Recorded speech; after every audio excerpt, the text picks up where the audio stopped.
see I wrote a note about this. Stop and start again. I don't want to stop it and then start it again in case that screws things up. Okay. So,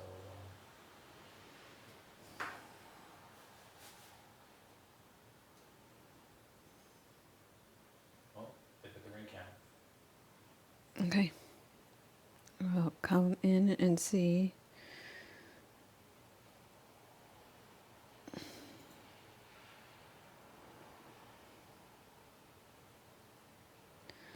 Says we have 7 people with us.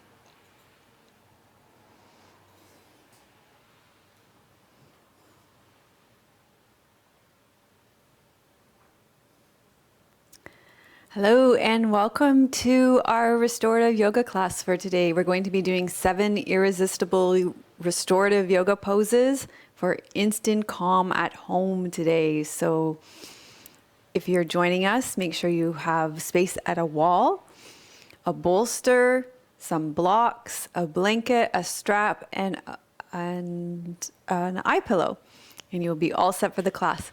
If you're joining me, say hello in the comments. I am going to be saying hello to you. Tim is here in the comments as well to say hello to you, and I will be talking to you before and after class, so you can say hello. Let us know where you're joining us from in the world.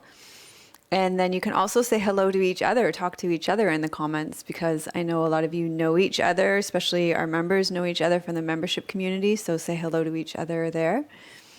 And as the comments start to come in, then we will talk to each other here. So I see Jennifer is here, and Jennifer lives in the Pacific Northwest as well. And we often have the same weather. So hi, Jennifer.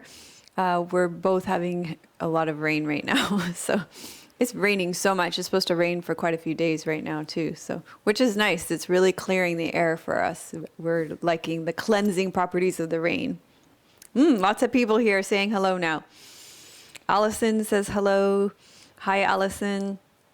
Marketa is here from Reykjavik. Jackie is here. Adina is here from England. Hello, Adina. Allison's figured out chat. Yay for figuring out chat. Sandra is saying hello and congratulations on 11 years on YouTube. Thank you, Sandra. So today we are also celebrating 11 years on YouTube.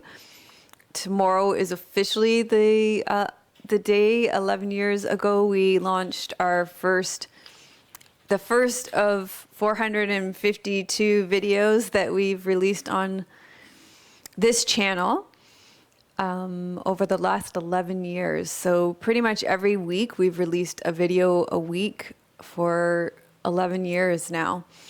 Over the last few years we have taken a few weeks off in the summer, over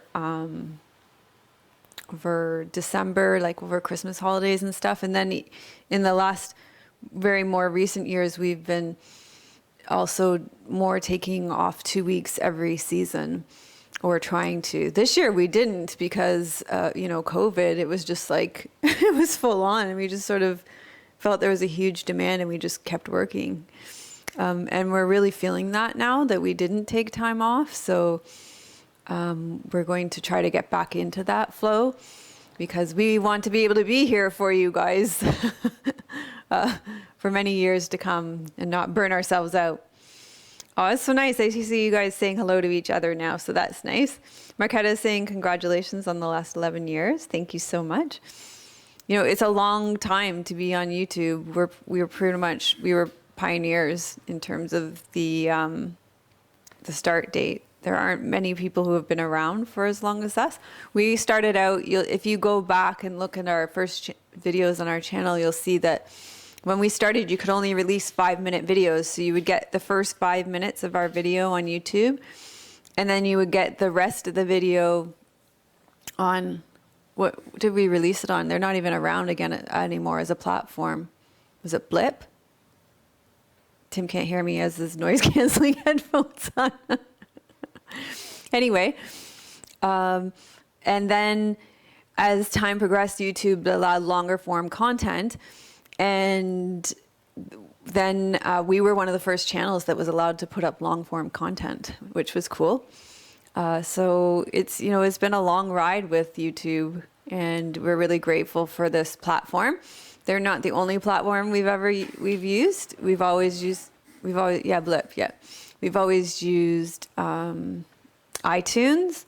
We've also used I'm drawing a blank here. Vimeo, yes. So we've used other channels as well and other platforms as well. But this seems to be the one where many people search for us. The other thing is we've always been Creative Commons as well. So that means that anybody can take our content and share it anywhere.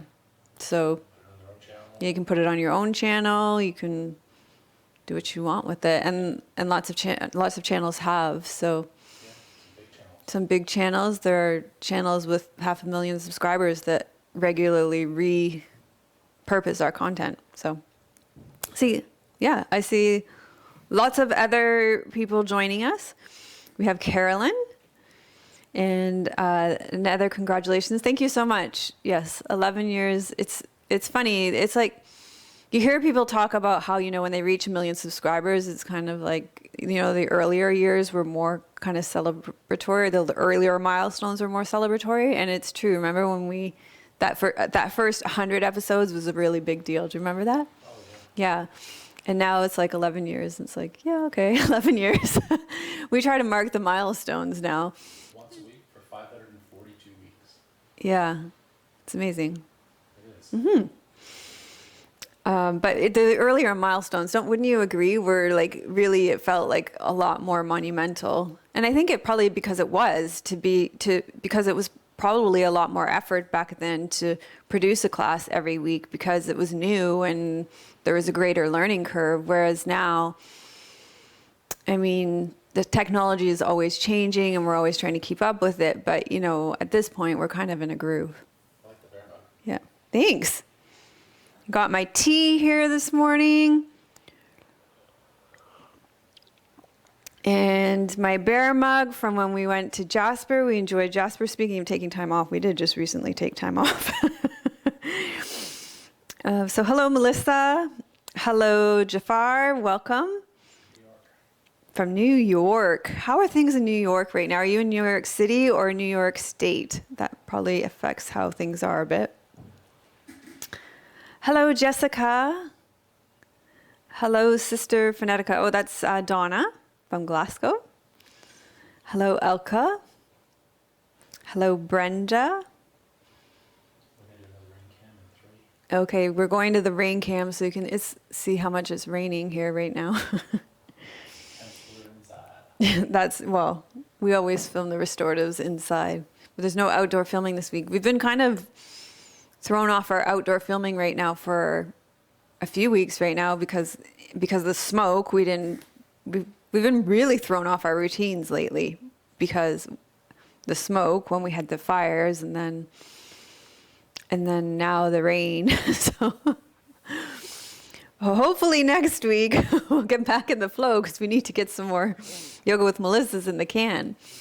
And I know you guys are really enjoying that series that I was doing where we connect our practice to our homes and keeping our homes and creating a pattern in our body that we can take into our home. I have lots more classes for that series, so we need to film more of those. And then we do have a whole other channel too. And it's the other channel, it's called Yoga Lifestyle with Melissa. Maybe Tim can put the link to it in there. It's pretty much the same size as this channel now, which is crazy to me. Sorry, what do I do? The link to the Yoga Lifestyle channel. Oh, I can do that. Yeah, I don't know if a lot of people know we have 2 channels. That channel, we answer your questions. So we get a lot of questions and they're generally short videos. Just did a vlog. Yeah, we just did a vlog. We also show more of our life off the mat on that channel. So if you're curious about our lives off the mat, that's the place to see that. And why did I bring that up in the first place? I forget.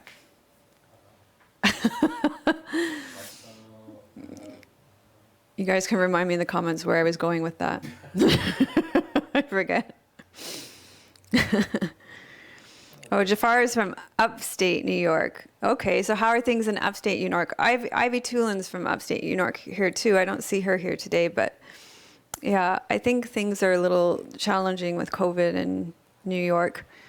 Jessica's doing yoga with them all. Oh, that's so nice. Are you guys in the same room or are you in different places? Jessica. I don't think you said her name. Jessica. Jessica's mom's here. Pascal is here. Tim, it's 9 o'clock. When are we just waiting for a few more people to arrive, or are we going to get started? Yeah. Okay. Oh, I guess I let them know if they have any questions. I forget why I brought that other channel up. I don't know. Anyway, I did. Okay. Jafar sees lots of wild animals in New York. Yeah, actually, Jafar, our friend Ivy, who's a member and she lives in upstate New York. She backs onto State Park, I believe, and she says she gets bears coming into her backyard, which is crazy, right? So lots of wild animals. So Patrick is here, Magdalena is here. Nice to see everybody. It's good. We're not getting too much lag here either. We don't have big time. Oh, are we? And that's my mistake. It's okay. Next time we'll do ultra low latency. Okay. All right. So I'm going to put the chat down now. Tim will be in the chat for you guys. And when we're practicing yoga, we will just practice yoga. And then we'll come back to chat at the end. And yeah, and then we'll come back to chat at the end. So if you have any questions, I think that's why I brought it up. If you have any questions, or comments or insights, we'll talk at the end. But if they come up, and generally in our yoga classes we practice yoga, but if things come up, I deal with them on the other channel. I think that's why I brought that up. Now I remember. Excellent. Yeah. Okay.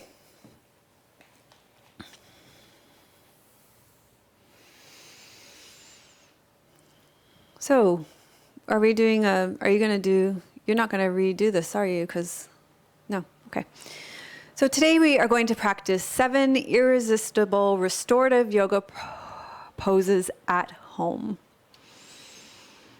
Welcome to Yoga with Melissa, real yoga for real people. And today we are celebrating 11 years on YouTube and 11 years of Yoga with Melissa with this restorative yoga class. You're going to start with legs up the wall. So that's our first irresistible restorative yoga pose. So for this one, you're going to have your mat set up against the wall. If you don't have space at a wall, you can always do legs up a couch. And legs up a couch is also nice if you have really super tight hamstrings.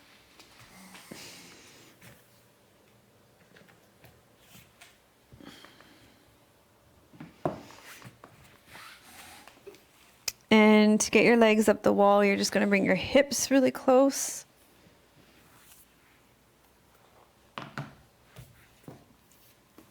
And then swing your legs around. This is a little tight for me today.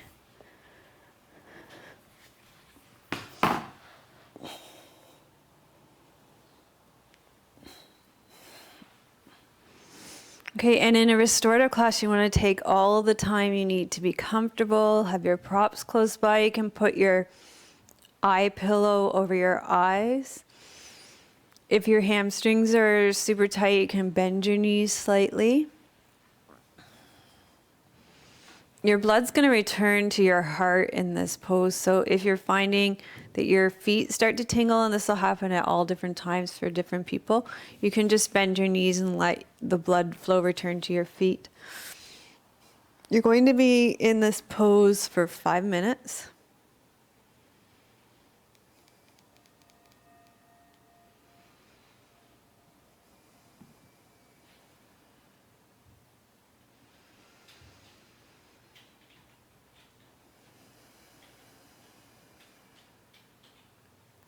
So as you begin to settle in here, just notice how you're supported by both the wall here and the ground.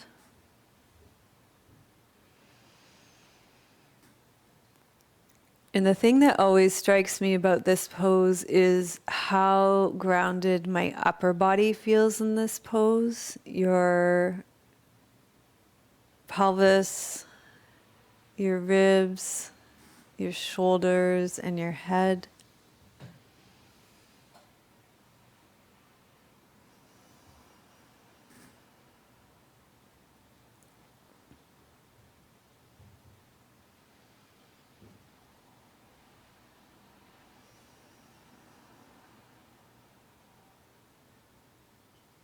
Let your belly and diaphragm be soft.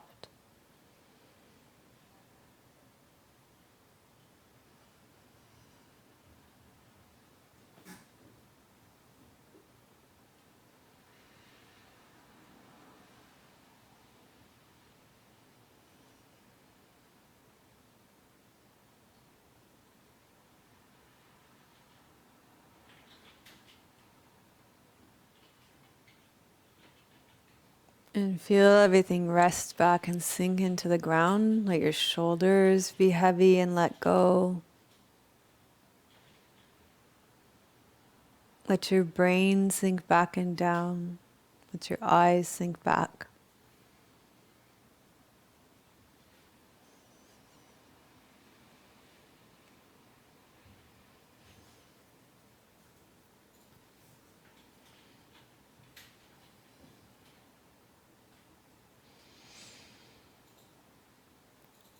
So Judith Hanson-Lassiter says that this restorative yoga pose has the power to transform more than any other restorative yoga pose. So allow it to transform and transport you. It will still your mind and it will rejuvenate your tired body.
Okay, we're going to go ahead and bend your knees.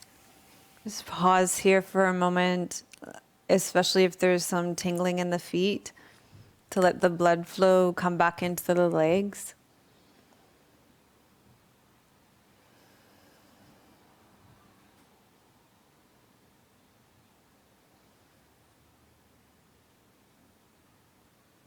And then slowly we're going to roll to your side. Pause there for a moment and then come up. And if you like the position that your mat's in, you can leave it here. Or you can change the position of it for our next restorative pose. So our next restorative pose is, I call it restorative locust. I had a lot of you on my Instagram. I asked you to share, I think, and on the YouTube community tab, I asked you to share your favorite restorative poses with me. A lot of you, I believe, call this, well, kind of a variation of this surfboard pose, which is a cool name for it. Well, a variation of this is called surfboard. But this is kind of a different version of it, so I still think it's locust.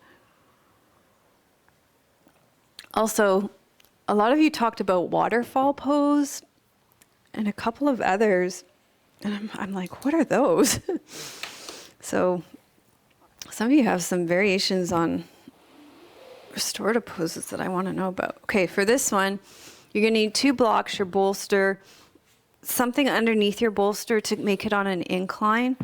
So the blocks are going to go underneath your shoulders. I like to put my eye pillow or maybe just a little something for underneath my forehead, because then it gives a little lift so that my nose can still breathe and my head can face straight down. You could make that little thing with your strap to just a little something to lift your forehead. And then either your blanket or your cushion underneath your bolster. Depending on how long your legs are, you'll be surprised how far away you need that.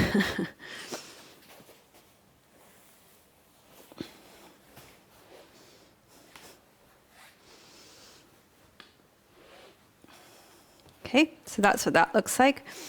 And then you lie down. You put your knees right at the bolster. And you lie down so that the blocks are underneath your shoulders.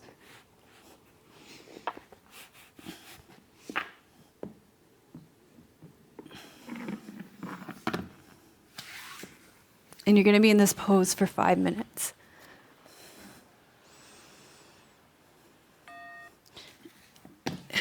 I got to show it. Sorry guys, I'm feeling really stiff today because of just one shoulder, but okay, this is what it looks like.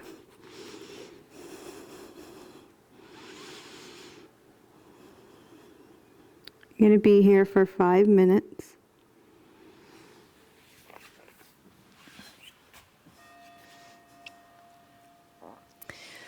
So back bends open up the front of your body, your heart center, and the reason why I love this one is because it does so in a really grounded and very much less vulnerable way.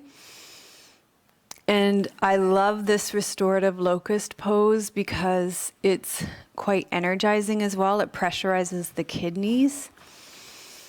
And you can actually really breathe right down into your lower back and send energy to your kidneys, which will really help you if you're feeling quite low and tired.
Okay, you're going to release this pose from your body, restorative locust.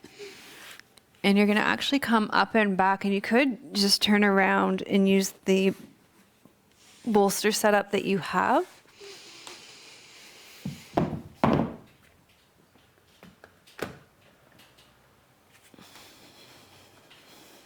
Like this, if you want. For child's pose, if you want it on an incline. I think I'm just going to use it flat today.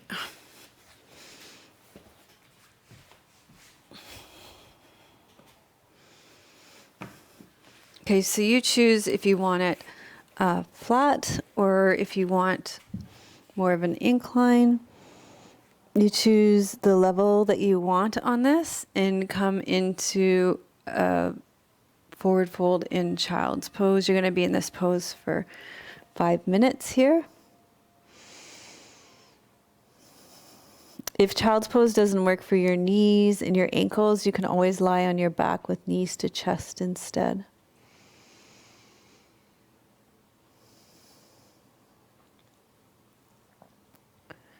So forward folds are reflective and receptive. So allow your attention to rest inside your body and inside your mind. But remember, you always have a choice of where you place your attention. If that isn't working for you, you can focus on the support of the earth underneath you. You're breathing in this pose. It's really nice to breathe into the backs of your ribs and really feel that spaciousness in the back of your body.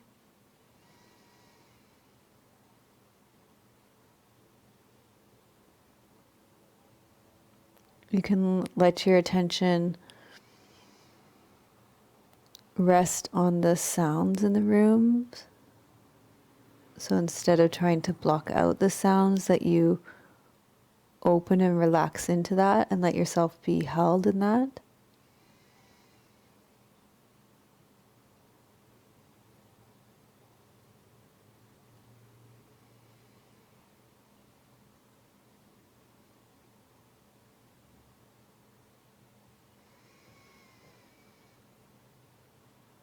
You can let yourself be held, your attention be held by the sensation against your skin. So the sensation of the bolster against your cheek, the different texture of the mat against your skin and the tops of your feet, the texture of your clothes against your skin.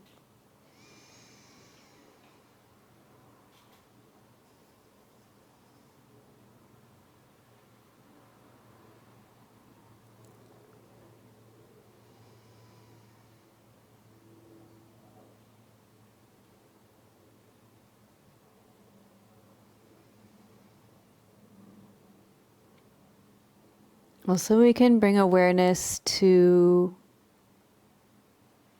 our connection in practice. We tend to get lost in the illusion of separation and feel that we're practicing alone. And in truth, we're never practicing alone. Right now, we're practicing in a live class, and there are many of us practicing together. Many of us in child's pose together right now, experiencing similar things. Just notice what happens to your experience when you bring your awareness to the fact that there are other people all around the world right now, breathing into their back ribs,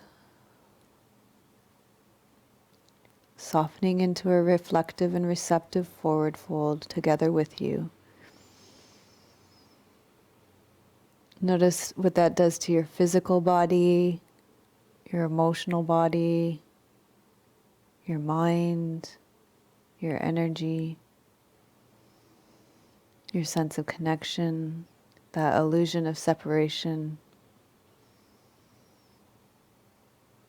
And even if you're practicing on the recording, there's a good chance that somebody else is practicing a yoga video somewhere in the world at the same time.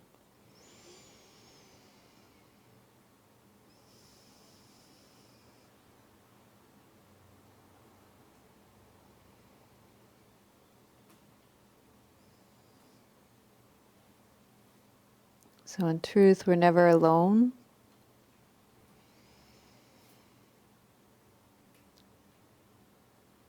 Especially in our suffering, when we feel like we're going through things alone, we feel maybe ashamed or like we want to hide what we're going through. There's most definitely other people going through the same thing that we're going through.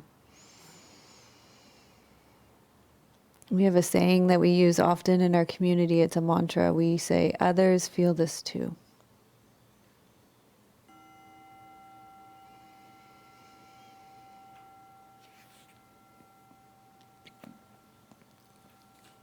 Okay, our next pose is another inversion. It takes a little bit of setup, but it's definitely worth it. It's a very relaxing pose. You're going to use your bolster for your upper body. You're going to need space at the top of your mat for your head and your shoulders. You can keep your eye pillow close by that can go over your eyes. You can put your blocks where your feet will be.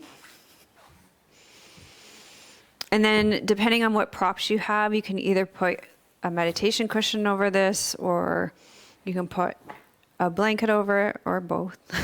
Doesn't matter. And then that's just so it's more comfortable. Have your strap close by. You're going to sit on your bolster.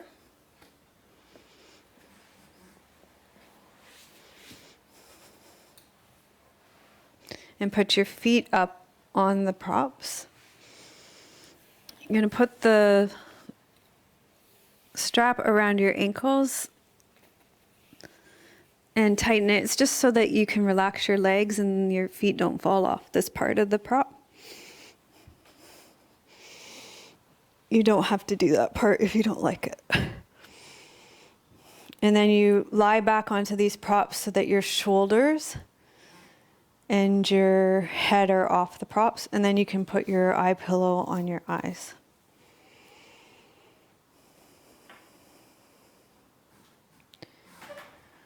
This is very releasing for your psoas, which is attached to your spine. It's very calming for your nervous system.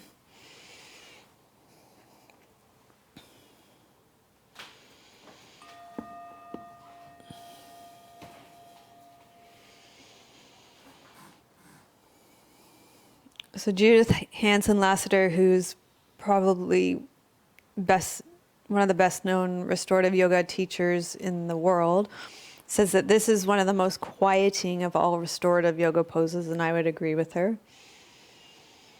She says there's a measurable psychological change in your brain waves in your head when your head is lower than your heart. So bring your awareness to this in this pose. Allow your mental focus to move towards the center and back of your brain in this pose. And I would just say, notice how, so your breath here, just notice how the muscles of your breath, like your diaphragm and your psoas, really kind of lengthen and soften in this pose, just because of the way they get opened because of the props here. And surrender to that. Just let them soften and lengthen. So surrender into the props and receive the stillness and softness and letting go that arises in this pose, just naturally. There's nothing you need to do, nowhere you need to go, nothing you need to be. Just allow this pose and the props to do everything for you in this pose.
Let there be space between your teeth.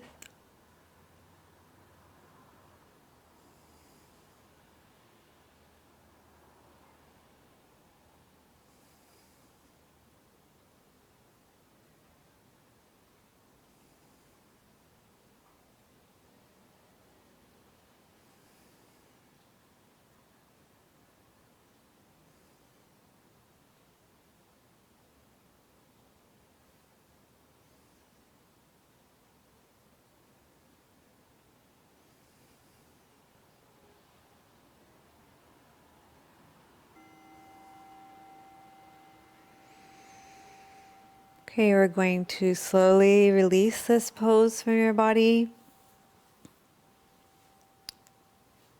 You can let yourself out of your strap, bend your knees, roll to your side. And then we're going to set up for a twist.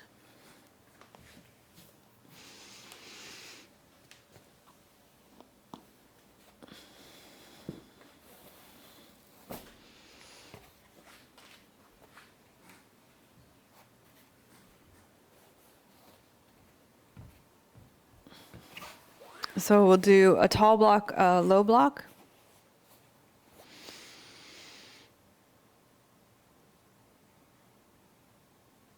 I think, and walk your legs. Let's just put these props off.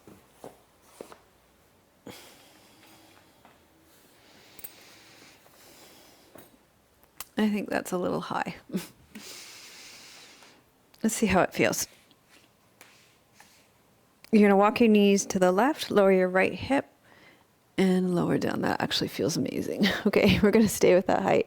You can play around with the height. You can lower it and see what feels good for you. You want to create a little rotation in the spine to release stress along the spine. So just experiment with the height and see what feels good for you. If this doesn't feel good, try lowering it for yourself.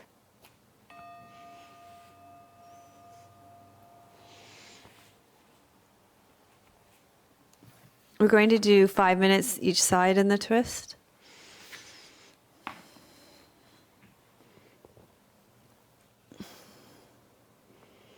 So restorative twists can really help us to calm the nervous system and to bring energy down and into the body. So in this pose, feel your body sink into the props and into the ground.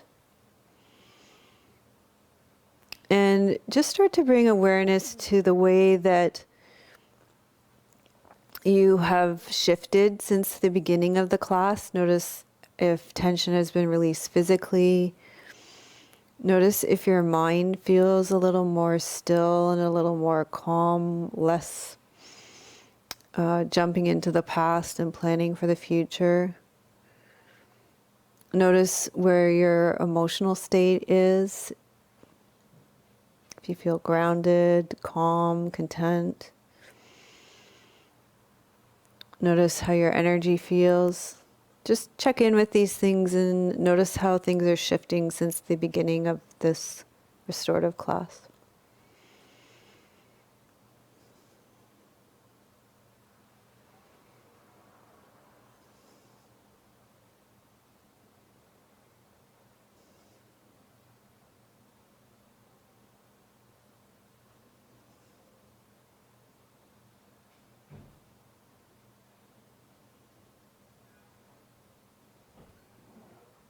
And remember that there's no right or wrong or better, best answer to that. Sometimes when we become still, we realize how tense our body is, how restless our mind is, how many emotions we've been ignoring, and the true energetic state of our body. These things have been things we've been ignoring through distraction. And when we become still, it gives space for all of these things to reveal themselves, which is of benefit as well.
Okay, we're going to come slowly, moving slowly out of this pose. And then we're going to do the other side. So come to the center and let's just pause in the center for a moment. Give the spine a chance to unravel. Maybe do a little bit of cat-cow here.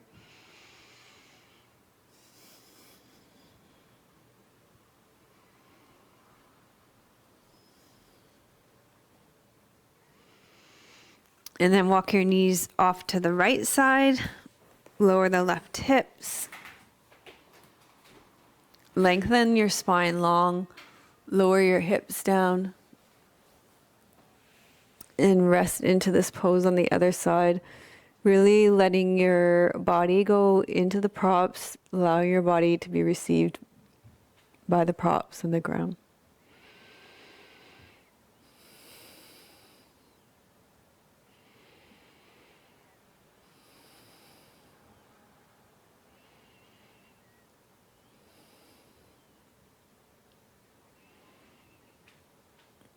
Space between your teeth.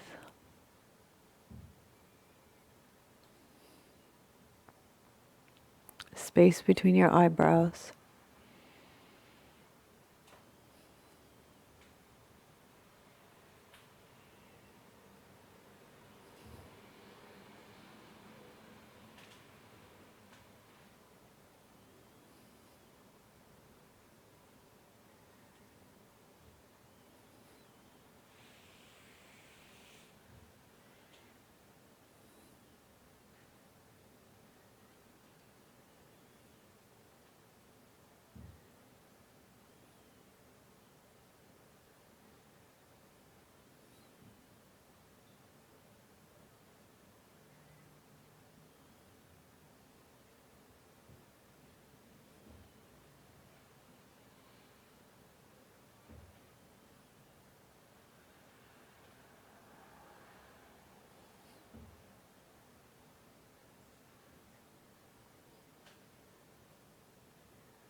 Remember to let your attention stay with the practice.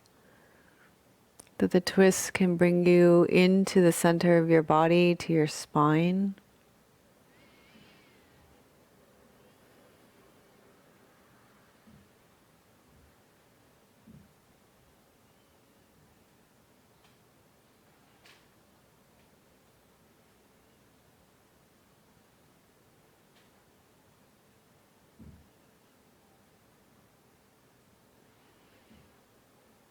And to remember when we focus our attention on our practice, that we support each other in focusing our attention on our practice.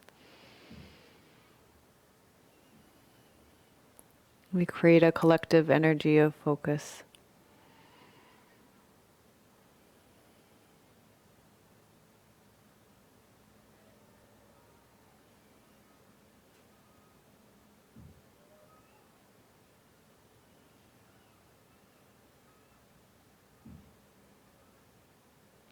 Which in turn amplifies the restoration that we receive from this practice.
Okay, so slowly release this twist from your body.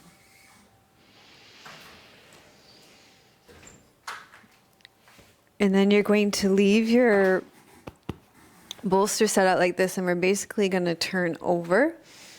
If you have a couple of pillows, you can use them underneath your legs. We're going to do Recline Badakhanasana here. If you don't have a couple of pillows, you can use your straps to support your knees in this pose. So just make a really big loop with your strap and put the buckle up by your groin.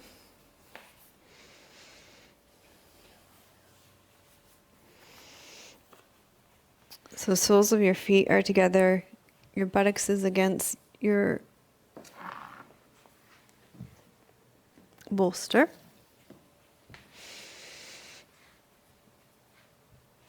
And you're going to just tighten that strap as much as you need to so that your legs are supported, so you're not hanging on your SI joints here. And you're going to rest back. So your arms will be out to the side. You take care of your shoulders. My right shoulder is injured right now, so I've had enough of that open. I'm just going to bring mine in.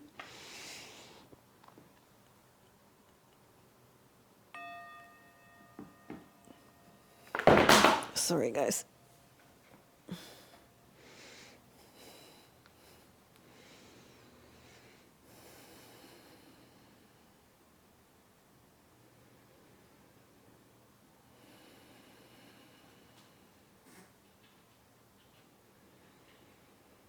So settle into the stillness of this pose and connect with the stillness in your body that's always present.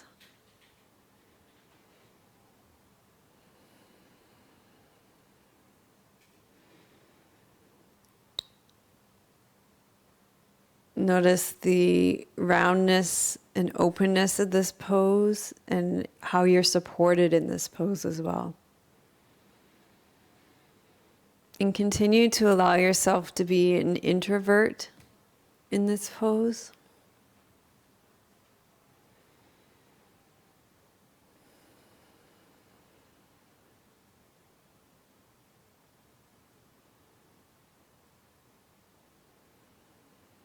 And even though we are connecting with our inner introvert, notice still how we can connect with our stillness, connect with our quietness, and support each other in the stillness and quietness.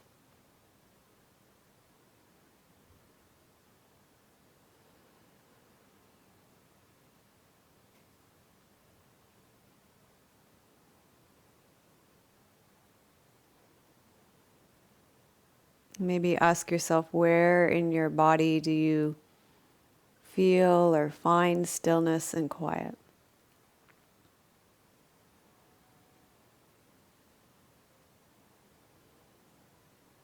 And let the answers surprise you.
I think we tend to allow our attention to settle in the parts of our body where there's a lot of sensation.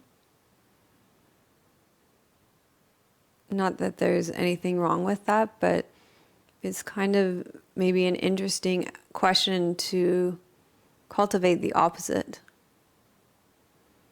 To be curious about where there's stillness and quiet in our body.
Okay, you're going to slowly draw your knees in.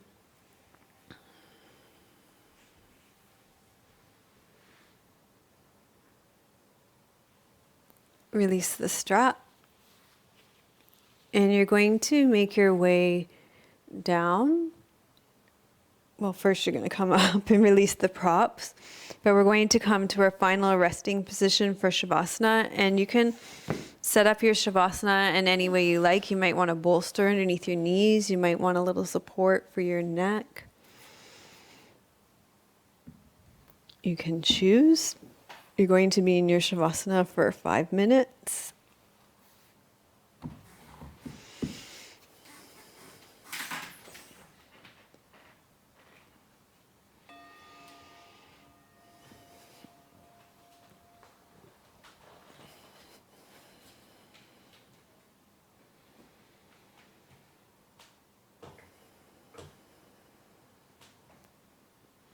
And actually, you may want to, I'm just going to pause that timer on the Shavasana because you may want to actually do a little release for your low back or your shoulders before we come into Shavasana because of the Badakhanasana was a bit of a back bend and opener there. You might want to just release your back and shoulders a bit there before we, so that you can really rest into the ground for Shavasana. So just check in and see what your body needs. It might not be what my body needs to be able to rest into Shavasana, but take care of what your body needs. And maybe even readjust the props. Maybe the choice for Shavasana wasn't exactly right.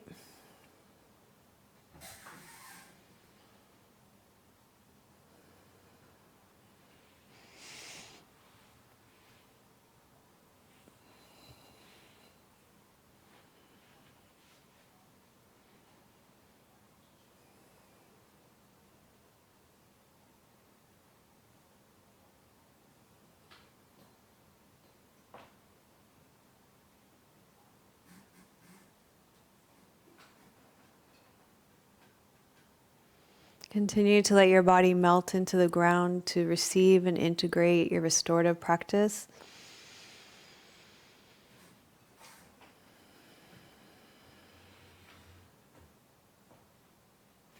And I'm going to sit up and read you a poem.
This poem is called Ripeness by Jane Hirschfield.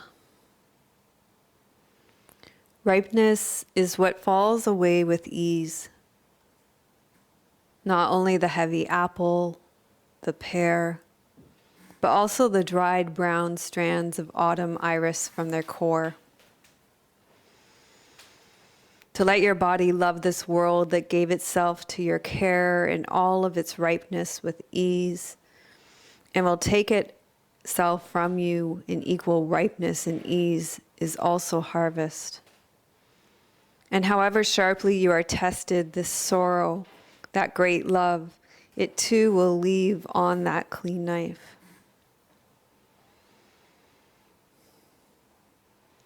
Ripeness is what falls away with ease. Not only the heavy apple, the pear, but also the dried brown strands of autumn iris from their core.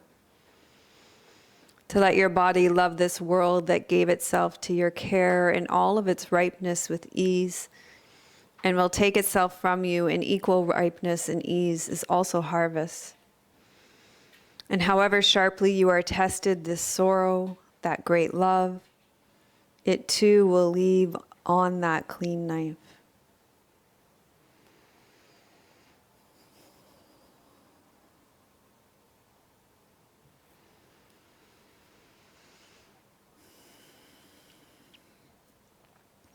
So as you're resting back here, acknowledge yourself for taking time in a restorative class today to rejuvenate your energy.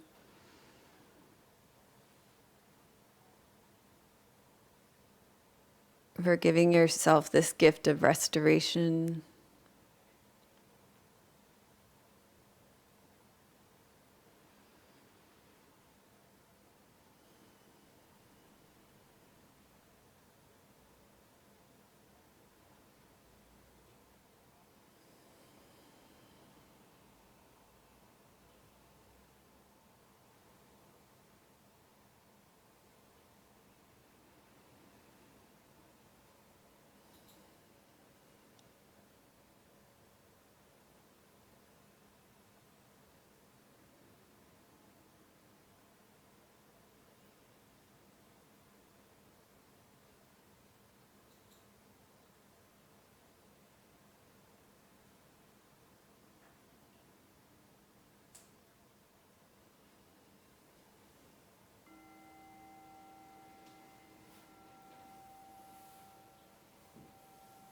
Okay, so start to wiggle and stretch out. Let your breath deepen.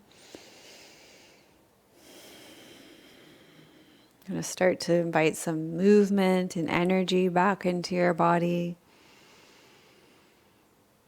You're going to bend your knees and roll to your side.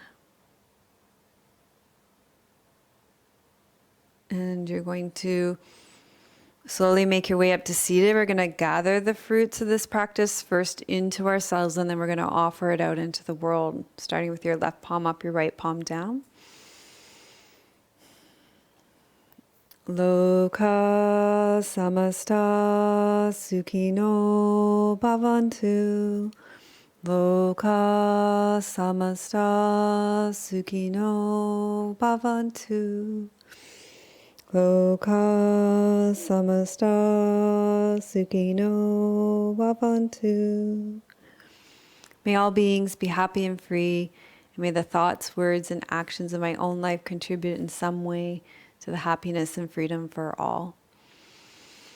So give yourself a thumbs up for completing this class, and I'd love for you to put in the comments, I'm really curious because I think it's going to be unique to each one of us, what body part was quiet and still when we were tuning into that in Badakhanasana? I believe it was the pose we were doing that, the Recline Badakhanasana.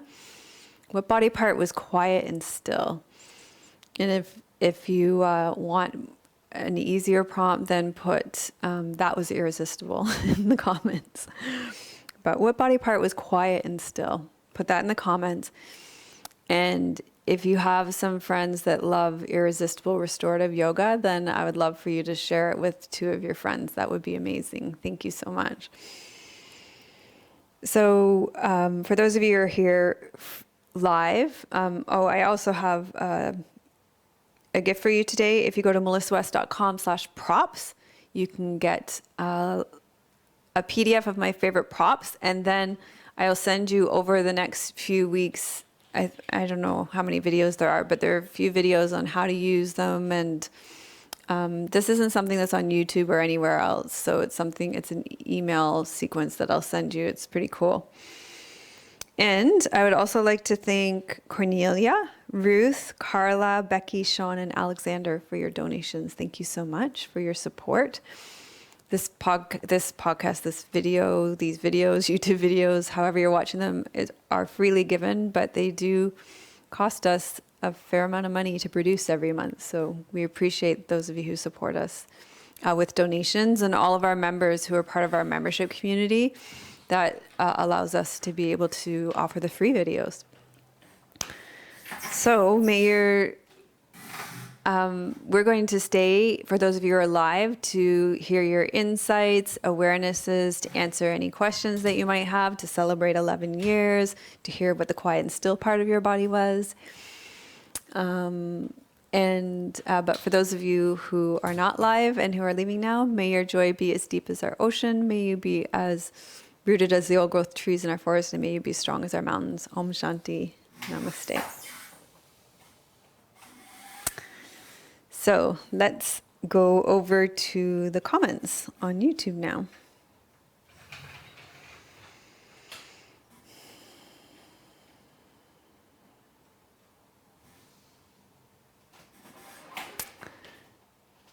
Okay, I love this. We're getting lots of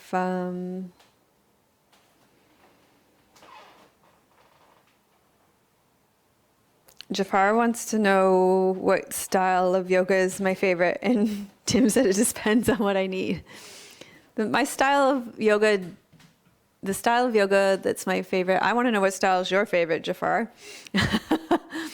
I would say my favorites do change, and it also depends on the time of the day, and it depends on the season, and it depends on, as Tim said, what I need too. And it depends on how my body's feeling. Like right now I'm dealing with an injury, so even though there's certain things I want to do, I can't do. Right now I really love Qigong a lot. I love that in the mornings to cultivate my energy and set my intention for the day. I love yin yoga in the afternoons, like late evenings, 5 to 7 during kidney time, to just just to get my energy going. I love yoga nidra at around 1. I'm very lucky because I work from home and I'm in charge of my own schedule. I love yoga nidra at around 1 o'clock just to support my energy. Yin is favorite. I love restorative. I love hatha too. So I really love a lot of different styles of yoga. I do like, it's interesting in the last year or so, and I would say this has been kind of post-menopause. Sorry if that's TMI. I've started to enjoy flow more, not like sun salutation flows, but instead of long holds, moving between poses, so moving with breath, but not tons of chaturangas and stuff. That's not my shtick. So, good question. I like that question.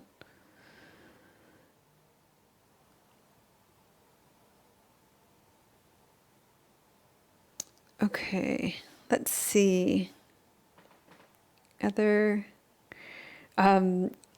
says it's raining here too. I love the sound of rain as well. It's so beautiful, isn't it? She says it sounds like dancing fairies, and it adds to that sense of calm. I agree with you.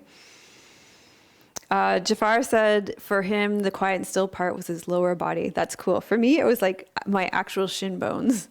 I think it's interesting because we can get kind of stuck on, I know I can get kind of, it's almost like gossip and drama in my body. I can get really hung up on what's talking the most loudly. Sandra said her arms were quiet. Anna said it was her big toe. Her heart was quiet and still. Caroline says her heart was quiet and still by the whole practice today. See, I knew this was going to be interesting because it was going to be different for each one of us. It's so cool. Nina said it was her stomach. And so you guys, interesting, like when you hear from each other, like I think, oh, wow, it would never be my stomach, would never be my heart, right? And yet some of us are having similar experiences too. Kathy says her lower body was still and quiet. And Sister Donna S. says it was her pubic bone. I don't think that's weird. Jackie says it was her stomach. Jessica said it was her back. And Nancy said it was her heart, felt quiet and still. Melissa said it was her right shoulder, felt calm and still, and that surprised her because it usually has a hitch in it. Yeah. I'm envious. I wish my right shoulder was quiet and still. Thank you, Caroline. Nancy says I look pretty today. Thank you, Nancy. I put makeup on today for you. Thank you for noticing. I like this color on me too. I think that helps too. Tanya says she feels quiet and still in her upper chest. Marquetta says her sore right shoulder was still, but not quite quiet. That's true. It could be, you could have still and not quiet, or quiet but not still. That's true. The Yoga U, that's Lucille, says my eyes felt quite relaxed. That's nice. You know what? You guys can help me with there's that cue all the time to let your eyes drop it back and down. That one is so hard for me to get the sense of. Maybe those of you who teach have another way of saying it. And actually, Tim and I were listening to this fascinating podcast a while ago on Joe Rogan. He had was he a brain expert or a brain researcher or something on? Brain researcher? I don't know what his credentials. A doctor and a surgeon? A brain surgeon? Oh. And he actually said that your eyes are a part of your brain on the outside of your body. And when he said that, all of a sudden, so many things made sense to me, including why, like when you get headaches, your eyes hurt so much, or migraines, your eyes hurt so much. Maybe you can find that podcast and post it in the comments for them, because it was fascinating, really fascinating. So to me, like, it would be really cool. I think maybe that's why I like the eye pillow so much. It actually puts weight on it. But anyway, if you guys have tips on that, on how to like help, because Lucille, you said your eyes felt relaxed. And I'm like, yeah, I would really like my eyes to feel more relaxed. But the fact that it's part of my brain helps me mentally to understand why it's difficult for me to relax my eyes. But if you have any tips on that, you guys, or cues, or images that might be helpful, that would be useful, because I do find that difficult. That's an area that is difficult for me to relax. Brenda felt the most stillness in her abdomen. And Allison said her mind was settled. Patrick says his legs were quiet. And Lucille says, I love when you cue to soften. That's when I feel it. Yeah, actually today when I said a space between your teeth, and then even my own cue for myself, like space between my eyebrows, because you know when you kind of knit your eyebrows in, that frowning, but if you create space between your eyebrows, that can help. Okay, Tim's put the name of the podcast in. And it's Andrew Huberman. Yeah. And Elka says ginger can be useful for migraines. It's true. Ginger can be really helpful. When I was having really bad migraines, I was taking in so much ginger. I actually you can do too much of a good thing. Let's just say that. Oh, here's his credentials. Thank you, Tim. Andrew Huberman is a neuroscientist and tenured professor in the Department of Neurobiology at Stanford University School of Medicine. He's made numerous contributions to the fields of brain development, brain plasticity, and neural regeneration and repair. Yeah, he was really cool to listen to. Definitely go listen to that if you're at all interested in the brain.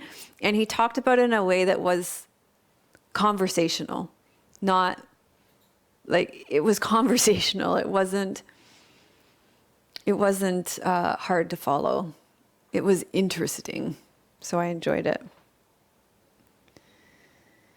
Oh, Nancy says, I feel like I'm sending my focus to the top and back of my head when that happens. And I actually feel a momentary euphoria. Top and back. That's interesting. Okay. Thank you. I'm going to play around with that a little bit. And maybe I'm going to go listen to that podcast again because it was so cool. Okay, thank you very much, everybody. This has been a delightful way to celebrate 11 years. I super enjoyed our discussion at the end about the still and calm body parts. And I hope you all have a great rest of your day and weekend. And I really appreciate all of you being here with us over the last 11 years and allowing us to do what we do because we really enjoy it. Namaste.